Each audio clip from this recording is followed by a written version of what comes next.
Diga lá pessoal, tudo bem? Aqui é o Fernando e você está chegando no canal Opinando. Bom, nesse vídeo eu vou tratar com vocês sobre a vitória do Flamengo em cima do Palmeiras, jogo que aconteceu no Allianz Parque. Palmeiras 0, Flamengo 2, e eu vou aqui minuciar para vocês, destrinchar para vocês como é que foi a história desse jogo.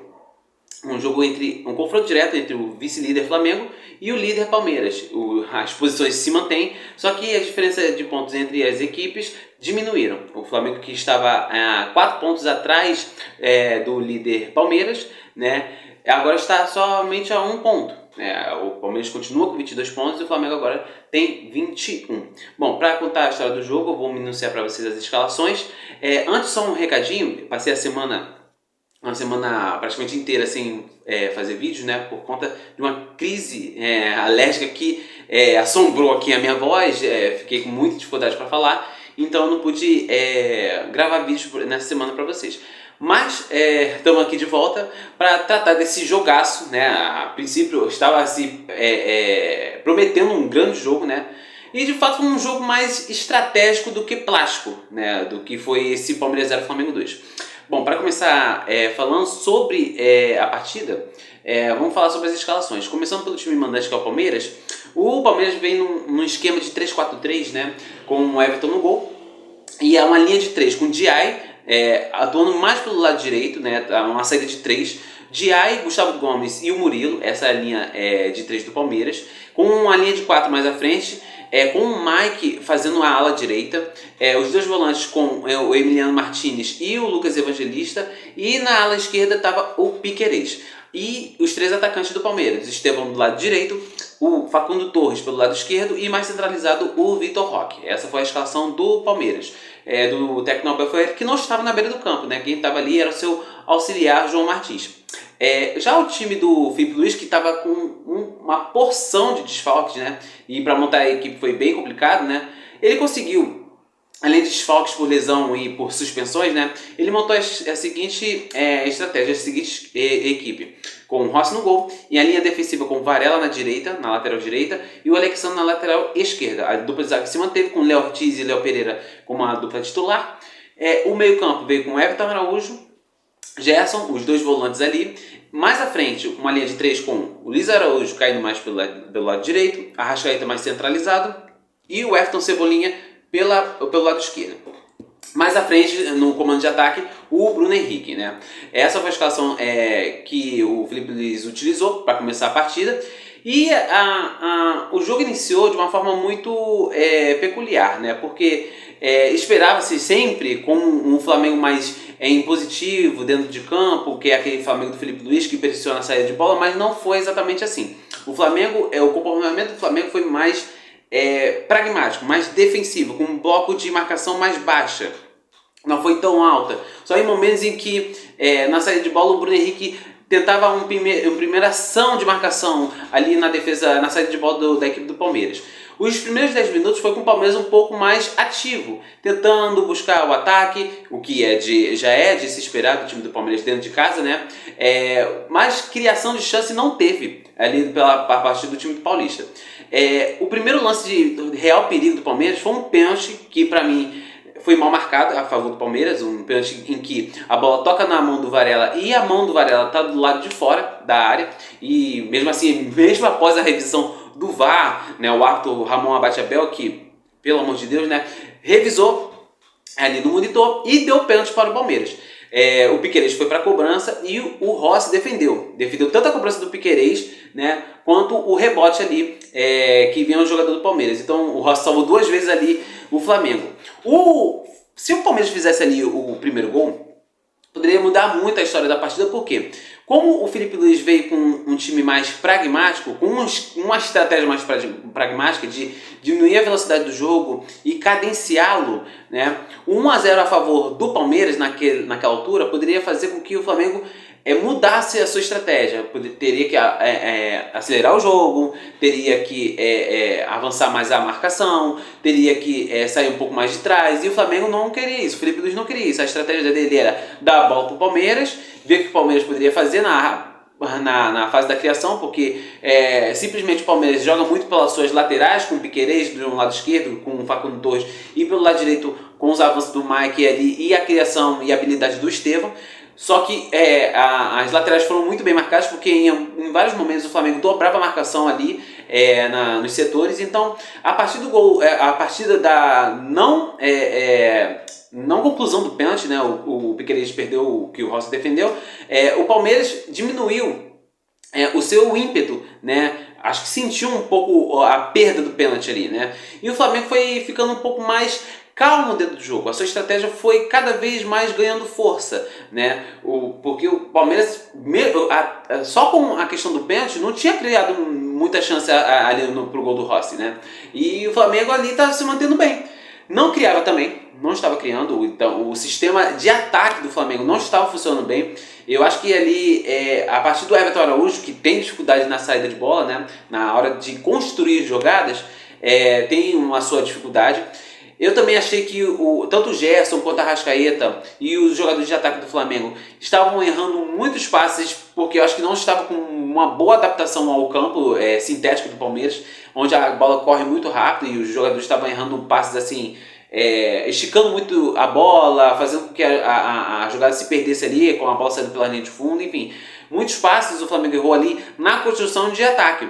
Mas o objetivo principal do Flamengo no primeiro tempo era esfriar o Palmeiras, diminuir a velocidade, né, com a diminuição, esfriando assim o Palmeiras, né, diminuindo essa velocidade, que era tudo que o Palmeiras quer, que é velocidade, ir para o ataque de maneira muito veloz, construindo com o Estevão, com o Facundo Torres, que são jogadores muito rápidos ali pelas beiradas do campo, né? Só que o Flamengo fez uma estratégia de diminuição, cadenciar o jogo. Não criou, mas também não deixou o Palmeiras criar. E essa foi a tônica do primeiro tempo. O Flamengo e o Palmeiras pouco criativos, né? O Flamengo não deixando, mas também não fazendo. Então, esse foi o primeiro tempo que, assim, se tratando de Palmeiras e Flamengo, a gente sempre espera um pouco mais da parte técnica, né? Mas isso não se viu muito, né? Por conta dos erros de jogadores de ataque do Flamengo e também da anulação do sistema defensivo do Flamengo através do ataque do Palmeiras, né? O segundo tempo veio, o Felipe Luiz já fez uma mudança ali, trocando o Cebolinha pelo Michael. O Cebolinha que fez uma partida horrorosa, fez uma partida muito ruim, estava errando tudo que acontecia, em jogadas que estava caindo ali pelo lado esquerdo ali no primeiro tempo, em jogadas até óbvias, com algumas ultrapassagens que o Alexandre fazia, ele errava, ele não dava a bola para o lateral do Flamengo, o domínio, os partes técnicas, estava muito mal o Cebolinha. O Michael, assim, também não vem fazendo uma grande temporada assim, né? Mas eu acho que às vezes o melhor ali para aquele lado ali tá no banco, né? Quando o Michael fica de titular, ele vai mal, vai a Cebolinha e dá uma melhorada. Aí fica nesse vai e vem entre Michael e Cebolinha para aquele lado esquerdo. Como nesse jogo que começou foi o Cebolinha, jogou péssimo, entrou o Michael. Não fez tanta coisa assim, mas deu uma correriazinha ali pelo lado esquerdo, né? Atrapalhando um pouco a saída do Palmeiras por aquele lado, né? O segundo tempo começou com o Flamengo um pouquinho mais decisivo na parte ofensiva, né? O Palmeiras continuava muito fraco na parte da criação, com o Flamengo sólido na defesa, mas ali buscando um pouco mais de ímpeto ofensivo. Continuava com a sua estratégia de cadenciar o jogo, com toque de bola, com paciência, deixando o Palmeiras ali quietinho, né, bem guardadinho, e aos poucos foi criando espaço dentro do sistema defensivo do Palmeiras, né? O Gerson ali aos 12 minutos sentiu, né? Isso foi uma preocupação do Flamengo. O Gerson estava também fazendo essa ligação entre o meio campo e o ataque, ele sentiu ali. E isso preocupou o Flamengo, que já estava com vários desfalques do meio de campo, né? Não tem Eric Pulgar, não tem o Alan, não tem o De La Cruz, e agora perdeu o Gerson também. Então são 4 ali que poderiam ser titulares do Flamengo. O Alan é reserva, né? Mas De La Cruz, Pulgar e Gerson são titulares do Flamengo. Então o Flamengo estava com o meio campo totalmente remendado. A ideia do Felipe Luiz foi o quê? Foi colocar o Danilo, né? E que muitos pensavam que ele poderia fazer é tirar o Léo Ortiz da zaga e botar no meio de campo, né? Como ele já fez na época do Tite, né? O Léo Ortiz atuou muito como volante na época do Tite, ali como volante. Mas o Felipe Luiz não fez isso. Ele colocou o Danilo na lateral direita, né, que é a posição assim, de origem do Danilo, né? Nessa reta final de carreira, né, o Danilo vem atuando um pouco mais de zagueiro, mas a posição de origem dele é lateral direito. manteve o Léo Ortiz na zaga e puxou o Varela pro volante, né? Então a dupla de volantes ali do Flamengo após a saída do Gerson foi Everton Araújo e Varela. E o Varela foi muito bem, marcando a saída de bola do Palmeiras, atrapalhando o time do Palmeiras ali a sair, a construir jogadas, né? E também anulando e cercando a frente da área do Flamengo. E quando o Flamengo conseguia sair, o Varela também saía junto com o time do Flamengo. Então o Varela fez uma partida tanto na lateral direita quanto no meio campo ali como volante, muito bem. Ele foi muito bem, né? E prosseguindo com a análise do jogo, o Flamengo continuou sólido ali no sistema defensivo. O Palmeiras tentava algumas soluções para aumentar a criação do time, né? O João Martins ali até colocou o Maurício, tentando buscar um pouco mais de criatividade no meio de campo, porque o Mike também não estava ajudando muito, então ele colocou o Maurício no lugar do Mike, né? Mas também não surgiu tanto efeito assim, o Maurício pouco fez, né? A não ser em jogadas rebatidas ali, em que o Flamengo tentava rebater as bolas que o Palmeiras tentava infiltrar na defesa do Flamengo, só que também não teve muito sucesso, né? E uma jogada ali já na metade do segundo tempo, uma jogada num escape ali pelo lado direito do time do Flamengo, onde o Danilo já atuou um pouquinho mais à frente, quando ele deu uma avançada, né? O Danilo buscou ali o Luiz Araújo, e o Luiz Araújo enfiou uma bola ali pela Arrascaeta muito boa ali pelo lado direito, e o Arrascaeta estava entrando pelo lado direito da grande área do Palmeiras, e ele conseguiu um drible para cima do Murilo, e o Murilo pôs o braço à frente do Arrascaeta para tentar impedir o camisa 10 do Flamengo de ficar cara a cara com o Everton. O lance em si, o árbitro não deu, o Ramon Abate Abel, não deu pênalti ali pro Flamengo ali no momento, né? Só que o VAR o chamou para poder revisar. O que eu achei do lance? Realmente o Murilo, ele põe o braço. Ele não disputa a bola, porque ele leva o drible do Arrascaeta, né? Só que aparentemente no lance, dá a sensação de que o braço do Murilo não dá a força suficiente para o Arrascaeta cair, né? Ele põe o braço, realmente. Só que eu acho que o Arrascaeta valoriza ali na jogada, né? Então, mas de qualquer forma, o Murilo ele dá a entender ali que ele abandona a jogada, né? Porque não tem mais o que fazer. Ele põe o braço para, digamos assim, tirar a velocidade do Arrascaeta para ficar frente a frente com o Everton, porque isso atrapalha o Arrascaeta. Só que o Arrascaeta valoriza. Então é um lance muito duvidoso. Eu creio que isso é muito duvidoso. Eu acho que se fosse em arbitragens um pouco mais rígidas, o Arrascaeta não conseguiria ali ter a marcação de pênalti ao seu favor. Entendeu? Assim, é um lance muito de interpretação. Aquele lance ali do Arrascaeta. Depois da visita ao VAR, mais 25 minutos, né, em mais um lance de interpretação ali, o Ramon Abate Abel acabou marcando o pênalti para o Flamengo. O próprio Arrascaeta foi para a cobrança e bateu bem, bateu deslocando o Everton, né, e abriu o placar a favor do Flamengo. Isso fez com que o time consolidasse melhor a sua estratégia ali na base do pragmatismo. A partir daí, o Palmeiras tentou mais cartadas, botando sua tropa ali, botando Paulinho, botando o Luigi, botando o Rafael Veiga, botou o Flaco Lopes, botou todo mundo para tentar buscar um empate ali, né, desesperadamente, porque o resultado era péssimo para o Palmeiras, porque com a derrota o Palmeiras viu que o Flamengo ficou bem mais perto ali na classificação, né? Então ele botou a tropa de choque ali do Palmeiras, usando todo o seu repertório, seu elenco. Só que o jogo em si, o Palmeiras teve ali uns momentos de pressão, mas nenhuma jogada que oferecesse grandes riscos à zaga do Flamengo. Foi muito base de cruzamento.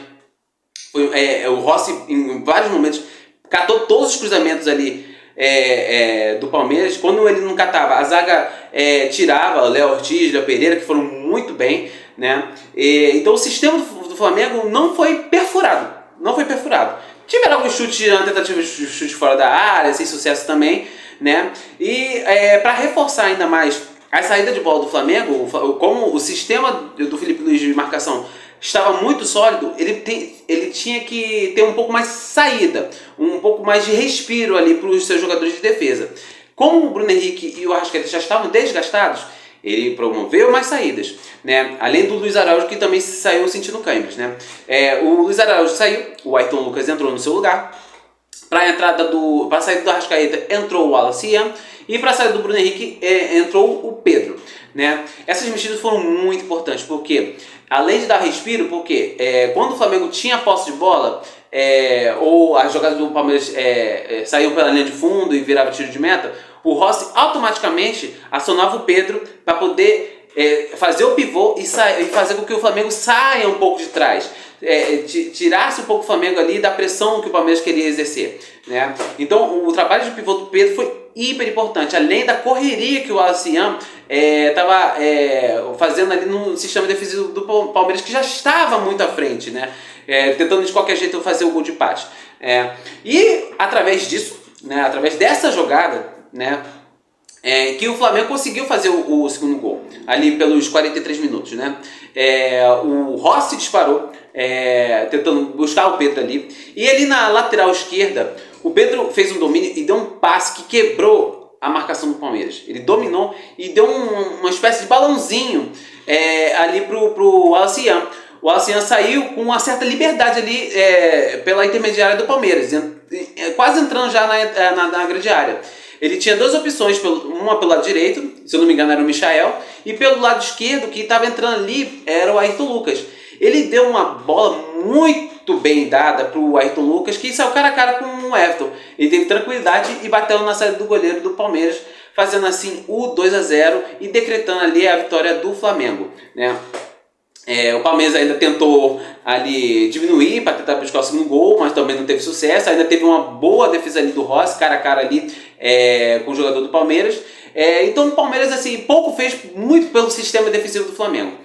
O time do Flamengo hoje, ele teve uma estratégia muito boa, né? Como eu falei, ele diminuiu os espaços do Palmeiras. Ele não deu espaço para o Palmeiras. Ele entregou a bola para o Palmeiras e falou: vai, Palmeiras, faz o que você tem que fazer, porque eu vou ficar aqui e não vou deixar você fazer o gol. Por quê? Estrategicamente, pensando no resultado, se o Flamengo perdesse, né, ia ficar 7 pontos do Palmeiras e isso seria péssimo para o Flamengo. 7 pontos atrás do Palmeiras seria muito ruim, né, para buscar o Palmeiras.